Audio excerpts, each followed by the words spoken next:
धर्म प्रेमी बंधुओं, आप सभी को जय जिनेंद्र। आप सभी का बहुत सहयोग मिल रहा है। पिछले कई दिनों से वीडियो नहीं चल पाई है क्योंकि मोबाइल में कुछ कमी आ गई थी। आज मैं नौवीं भावना वैयावतकरण भावना का स्वाध्याय यहाँ आरंभ कर रहे हैं। इससे पूर्व मंगलाचरण करते हैं। ओंकारं बिंदु संयुक्तं नित्यं ध्यायन्ति योगिनः कामदं मोक्षदं चैव ओंकाराय नमो नमः। अविरल शब्द गणहुगा प्रक्षालिति सकल भूतल मलकलंका मुनि विपार्षित तीर्था सरस्वती अर्थो नो दुर्तान अज्ञानतिमिर अंधानां ज्ञानांजन शलाकया चक्षुरुन्मीलितं येन तस्मै श्री गुरुवे नमः। श्री परम गुरुवे नमः। परंपराचार्य श्री गुरुवे नमः। सकल कालुष विध्वंसकं श्रेषां परिवर्धकं धर्म संबंधकं भव्य जीव मने प्रतिबोधकारकम् इदं शास्त्रं श्री 16 कारण भावना अनुशीलन एतन्मूल ग्रंथ कर्तारा श्री सर्वज्ञ देवा तदुत्तर ग्रंथ कर्तारा श्री गणधर देवा प्रतिगणधर देवा तेषां वचनाश्रवणमासाद्य आचार्य श्री विशुद्ध सागर विरचितम्। मंगलम भगवान वीरो मंगलम गौतमो मणि मंगलम कुंद कुंदाद्योति जैन धर्मोस्तु मंगलम सर्वमंगल मांगल्यम सर्व कल्याणकारकम प्रधानम सर्वधर्मानां जैनम जयतु शासनम जैनम जयतु शासनम जैनम जयतु शासनम। सर्वे श्रोता सावधानते श्रवन्तु। नौवीं भावना है वैयावतकरण भावना। गुणबद्ध दुखो निपाते निर्वेद्येन विधिना तदापरण वैयाव्रतम। गुणी पुरुष के दुख में आ पड़ने पर निर्दोष विधि से उसको दूर करना वैयाव्रत है। सर्वार्थ सिद्धि में ये परिभाषा की गई है। दूसरी परिभाषा कहते हैं गुणवतः साधु जनस्य दुखे सन्निते निर्वद्येन विधिना तदपरणम बहुप्रकारम वैयाव्रतमिति व्याख्यायते। गुणवान साधुओं पर आए हुए कष्ट रोग आदि को निर्दोष विधि से हटा देना, उसकी सेवा आदि करना बहुपकारी वैयाव्रत है। यह तत्वार्थ वार्तिकम में आचार्य श्री अकलंक स्वामी ने परिभाषा दी है। आचार्य श्री विशुद्ध सागर जी इसी को सरल भाषा में समझाते हुए आगे कहते हैं वैयावतकरण भावना अनुशीलन। गुणा अनुरागी जीव के अंदर ही धर्मात्माओं की सेवा के परिणाम होते हैं। जिन्होंने धर्मानुराग गुण अनुराग नहीं है वे बेचारे व्यर्थ में वचनालाप चौपर पत्ते खेलना खोटे कार्य कलापों में भी संवाद भी कथाओं में खाने में सोने में जीवन को निषेक एवं समय को नष्ट कर देते हैं। परंतु जिससे अशुभ कार्यों की हानि पुण्य वृद्धि परंपरा से प्राप्त होती है, सिद्धि ऐसे श्रेष्ठ कार्यों में उपयोग नहीं लेते हैं। साधु महात्माओं की वैयावृत्ति के भाव उन्हीं के बनेंगे जो भविष्य में तीर्थंकर बनेंगे। विशुद्धि भावों से 16 करण भावनाओं को भावो। वैयाव्रत 16 कारण भावनाओं की 9वीं भावना है। धन्य धन्य धन्य वे नर जिन्होंने निर्दोष चर्या से पालक श्रमणों को निर्दोष वैयाव्रत की है। स्वर्ग के देव भी उस भव्य का गुणगान अपने स्वर्गों में गाते हैं जो संग गच्छ गण गच्छ परंपरा के विकल्पों में न जाकर के साधु मात्र साधु मुद्रा साधु स्वभाव को देख करके उनकी सेवा में संलग्न हो जाते हैं। ऐसे भव्यों से ही जिन शासन वर्धमान होता है। 12 तपों में वैयावृत अंतर्गत तप है। साधु समाधि 6 हेतुओं के लिए आहार लेते हैं। साधु परमेष्टि 6 हेतुओं के लिए आहार लेते हैं। उनमें एक हेतु भैयाव्रत भी है। निर्मल, क्लांत, रोगी, स्वाध्यायशील, बाल, वृद्ध साधु की भैयाव्रत करें। शरीर की स्थिति ठीक रखेगा साधक, तभी तो भिन्न साधक की सेवा कर पाएगा। जो स्वयं ही दुर्लभ है वह अन्य भव्योत्तम की साधना में भैयाव्रत करके पाप क्षय कैसे कर पाएगा।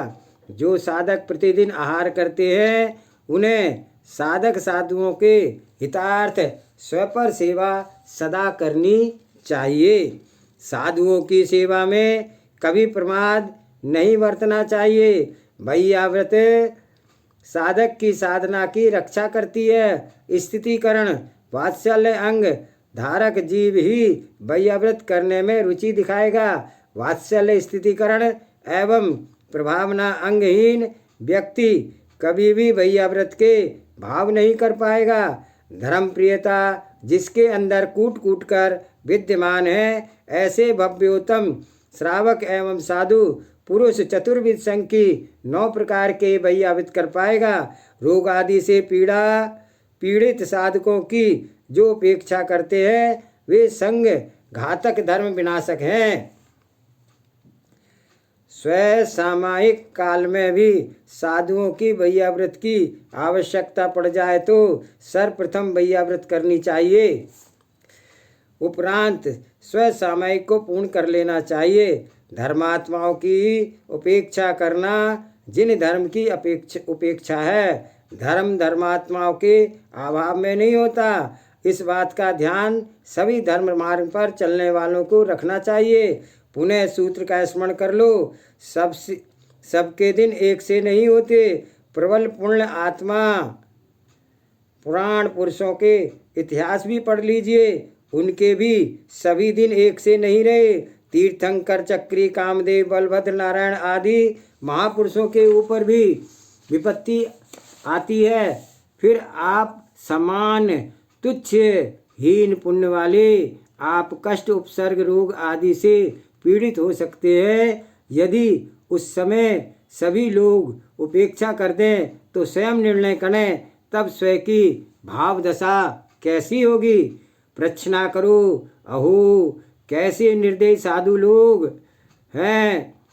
अपने घर में होता अस्वस्थ रोग तो ज्वर आदि से पीड़ित होता तो मेरी माँ व पिता, भैया, भगनी, बंधु जन, कुटुंब, पड़ोसी, नगरवासी देखने तो आते, फिर माँ सिर दबाती। वहाँ पर तो सभी अपने अपने कार्य में लीन हैं, यहाँ पर तो सब अपने अपने कार्य में लीन है। कोई किसी से प्रयोजन नहीं रखता है। इससे अच्छा तो घर ही है। भैयाव्रत के अभाव में साधक की भावदशा इतनी निम्न अवस्था को जा सकती है। मित्र साधु जनों के अंदर वात्सल्य, करुणा, दया, अनुकंपा का सागर लहरें लेना चाहिए।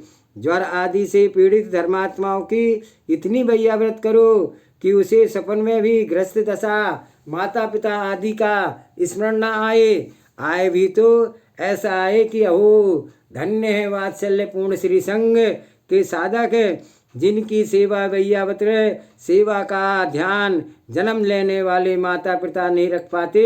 वे भी एक समय में उदास हो जाते हैं और स्वयं पर में व्यापार में लग जाते हैं। साधु वर्ग में साधु ही उन्हीं धर्मात्माओं में की कितनी चिंता है।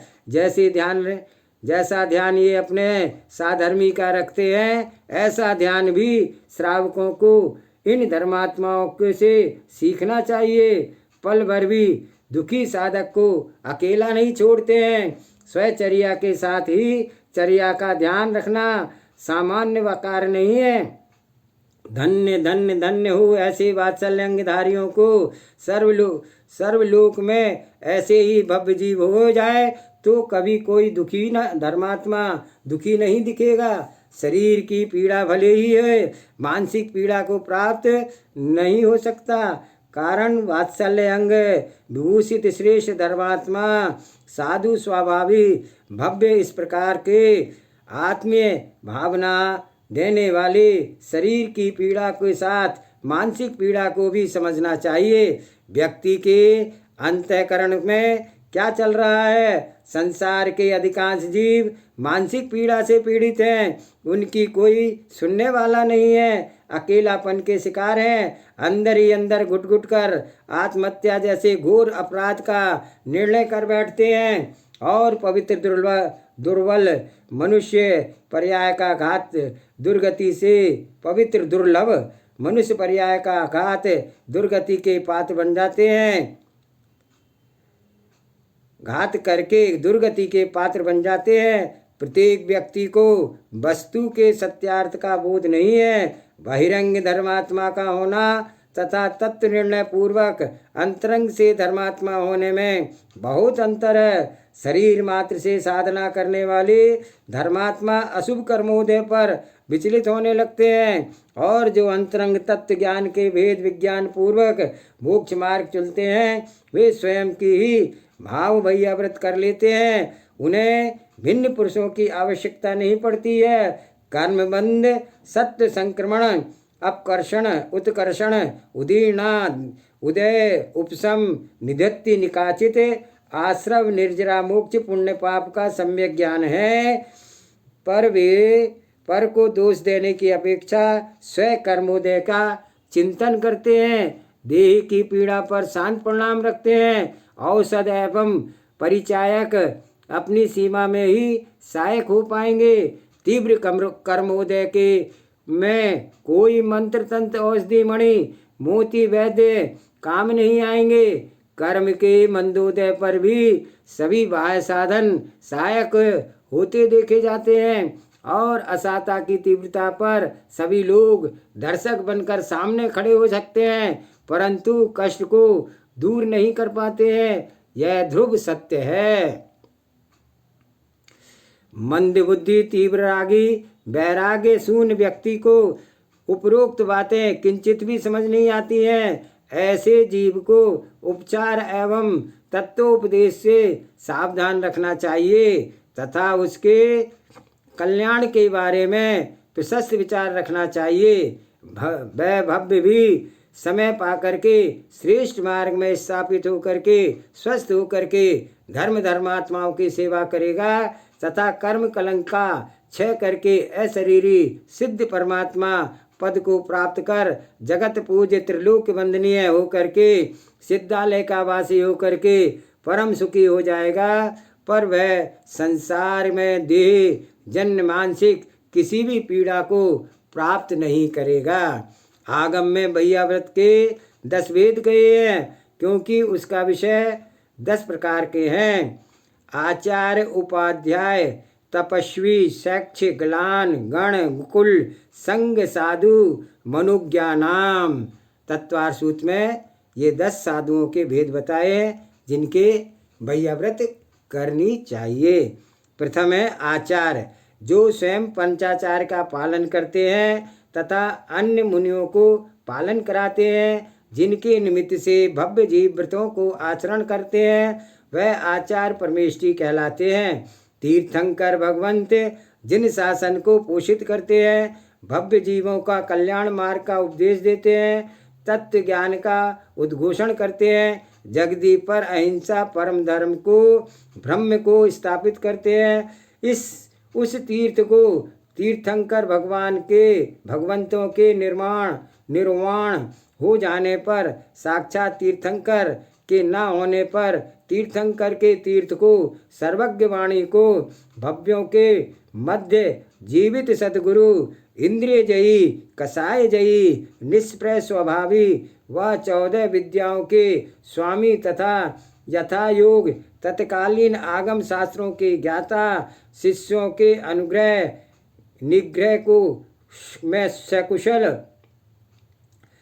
गंभीर चर्या में तीर्थंकर के तीर्थ की स्मृति उत्पन्न करने वाले कराने वाले आचार्य भगवंत होते हैं, जो 36 गुणों से मंडित तथा 8 विशिष्ट गुणों से स्वभाव को प्राप्त करते हैं। निर्गंध श्रवणों के मध्य तारे ग्रह नक्षत्रों के मध्य चंद्रमा के तुल्य शीतल स्वभावी पृथ्वी मंडल के प्राणी मात्र को तत्व ज्ञान भेद विज्ञान व्रत संयम चारित्र की शीतल किरणों से उद्योतित करते हैं।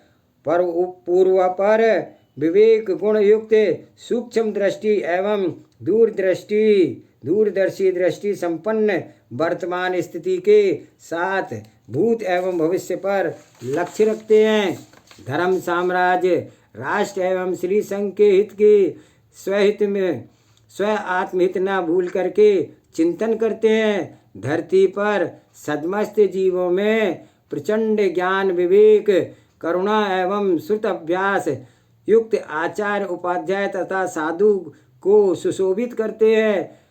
श्रेष्ठत्व गुण से युक्त आचार्य परमेष्टि स्वमत के साथ परमत के भी कुशल ज्ञाता होते हैं। वांग्मी गमक न्यायाचार्य कवित्व गुण विभूषित आचार्य देव सिद्ध हस्त सत्यार्थ बोध युक्त लेखक व शास्त्रों के श्रोताओं के सम्मोहित करने वाले मनोज्ञ वक्ता भी होते हैं।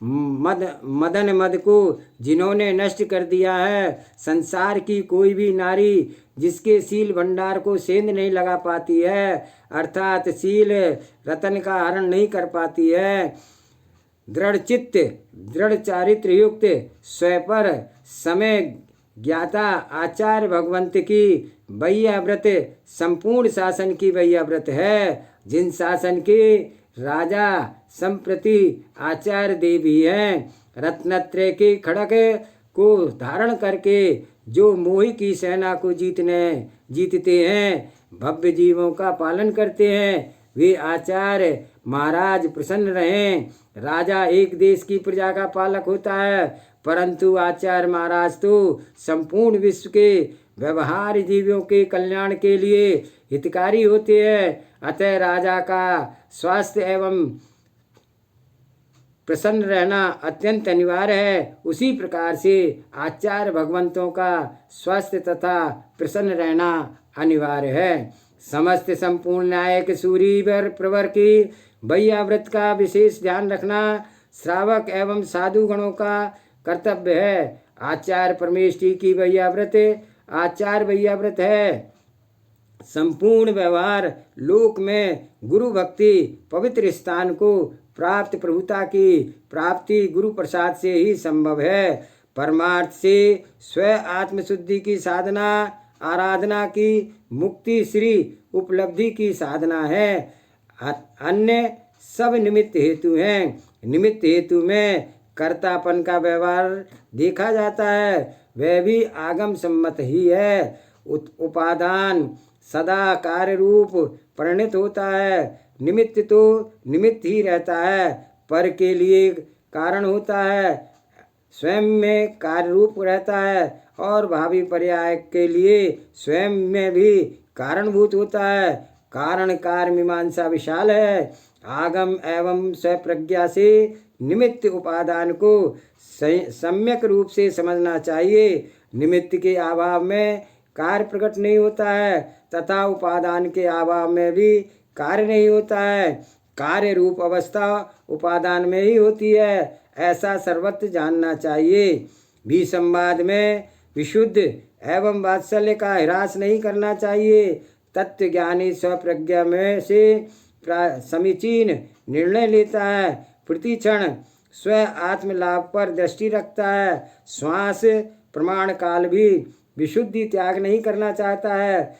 भक्ति वैयाव्रत आदि समस्त पुण्य कार्यों को भी संवेग निर्वेग भाव से करता है। जहाँ जिस क्रिया की आवश्यकता होती है वहाँ पर वही प्रक्रिया बहुत शुभ मंगल के भावों से कर लेता है। आचार्य देव की सेवा भक्ति से करता है, परंतु उसकी सेवा में स्वयं के मान की सेवा नहीं होने देता है। सभी भव्यों को शुभ कार्य का अवसर प्रदान करता है। गणी के अनुकूल प्रवृत्ति करना, उनकी विनय एवं कीर्ति यश का भी ध्यान रखना चाहिए। आपकी वैयाव्रत आगम अनुकूल ही हो, आगम के विपरीत हो कोई भी कार्य ना हो, ऐसे उपकरण आचार कक्ष में प्रवेश न करें जो लोक एवं आगम के विरुद्ध हों।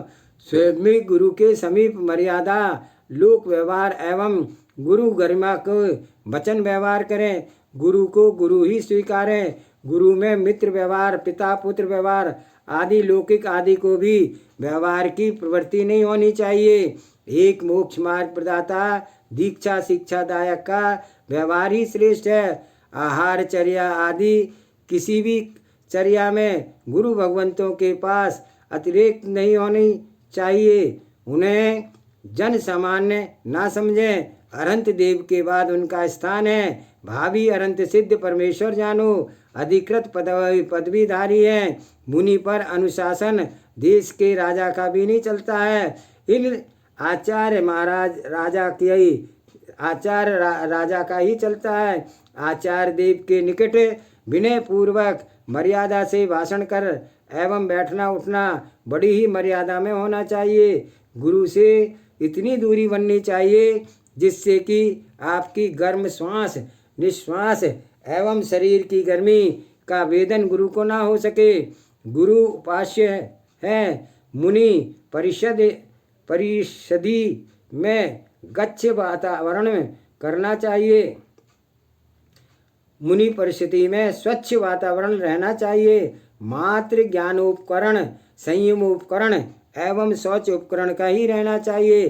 अन्य कोई गृहस्थ उपयोगी वस्तु मुनि परिषद में प्रवेश सदा निषेध ही है।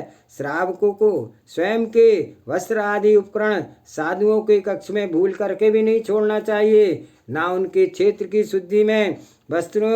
शुद्धि के वस्त्र ही परिवर्तन करना चाहिए। ना ही अधिक भीड़ भरे स्थान को देख करके उनके पाटे आसन आदि के नीचे सुरक्षा की दृष्टि से भी कोई वस्त्र आदि अपनी सामग्री नहीं रखनी चाहिए। लोक में असाधु अजैन आदि के माध्यम से अपवाद हो सकता है। वे लोग नहीं मानेंगे। ये वस्तु किसी अन्य की है तो वे यही कहेंगे कि जैन साधु वस्त्र आदि रखते हैं, उनके एकांत में प्रयोग करते होंगे। साधुओं के स्थान पर खाद्य वस्तु भी ना रखें। लोक निंदा समाप्त करने की योग्यता जगती पर महापुरुष पुराण पुरुष नहीं प्राप्त कर सके हैं। अन्य जीवों की क्या दशा है। श्रद्धा के घास में अग्नि की पड़ी बढ़ती, अश्रद्धा तो फैलने वाली आग है। कपूर पर जैसे ही अग्नि शीघ्र फैलती है, विवेकी जनों को इतना ही बहुत है। गुरु भगवंतों की कीर्ति विश्वव्यापी रहे। उनके ज्ञान ध्यान तप चरित्र में विशुद्धि में किसी भी प्रकार की न्यूनता न आए। रोग उपसर्ग परिचय आदि में श्रम मुक्त उनकी भैयावृत्ति करना चाहिए। आज का स्वाध्याय यहीं समाप्त करते हैं। जावानी के ज्ञान से सूझे लोकालोक, सोवानी मस्तक नमो सदा दे तुम दो। ये जिनवाणी भारती तोय जपो दिलैन, जो तेरी शरण आ गए सो पावे सुख चैन। देव बजो अरिहंत को गुरु सेवा निर्गंत, दया धर्म पालो सदा यही मोक्ष का पंथ। 9 बार नमोकार मंत्र।